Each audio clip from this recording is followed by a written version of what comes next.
പാലക്കാട് എലപ്പള്ളി പഞ്ചായത്തിൽ സിപിഐഎമ്മിന്റെ അവിശ്വാസ പ്രമേയം നാളെ ചർച്ച ചെയ്യും. പഞ്ചായത്ത് ഭരിക്കുന്ന കോൺഗ്രസിന്റെ പ്രസിഡന്റിനും വൈസ് പ്രസിഡന്റിനുമെതിരെയാണ് സിപിഐഎം അവിശ്വാസത്തിന് നോട്ടീസ് നൽകിയത്.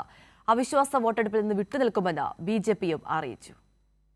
പിരിറ്റ് നിർമ്മാണശാലയുമായി ബന്ധപ്പെട്ട വ്യാജവാദങ്ങൾ, പഞ്ചായത്തിലെ അഴിമതി, പഞ്ചായത്തിന്റെ ഏകാധിപത്യ നിലപാട് എന്നിവ ചൂണ്ടിക്കാട്ടിയാണ് അവിശ്വാസ പ്രമേയത്തിന് സിപിഐഎം നോട്ടീസ് നൽകിയത്. തങ്ങൾ ഭരിക്കുന്ന പഞ്ചായത്തിനെ മുൻകൂട്ടി അറിയിക്കാതെയാണ് സ്പിരിറ്റ് നിർമ്മാണശാലയ്ക്ക് അനുമതി നൽകിയതെന്ന് ചൂണ്ടിക്കാട്ടി കോൺഗ്രസ് രംഗത്തെത്തിയിരുന്നു.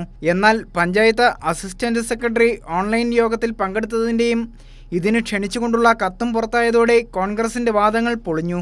കോൺഗ്രസിന്റെ ഭരണപരാജയമാണ് അവിശ്വാസത്തിലെ പ്രധാന വിഷയമെന്ന് സിപിഐഎം പാലക്കാട് ജില്ലാ കമ്മിറ്റി അംഗം സുഭാഷ് ചന്ദ്രബോസ് പറഞ്ഞു. 1.5 കൊല്ലം മുമ്പ് ഒരു കമ്പനി സ്ഥാപിക്കുന്നതിന് വേണ്ടി NOCക്ക് ആവശ്യപ്പെട്ടപ്പോൾ ആ NOC നൽകുകയും പിന്നെ നൽകിയതിന് ശേഷം ഇപ്പോൾ ഞങ്ങൾക്ക് അറിയില്ല എന്ന് പറയുന്ന ഒരു നാടകം കളിക്കുന്ന ഈ ഭരണസമിതി ഒരു കോമാളിത്തമാണ് കാണിച്ചുകൊണ്ടിരിക്കുന്നത്.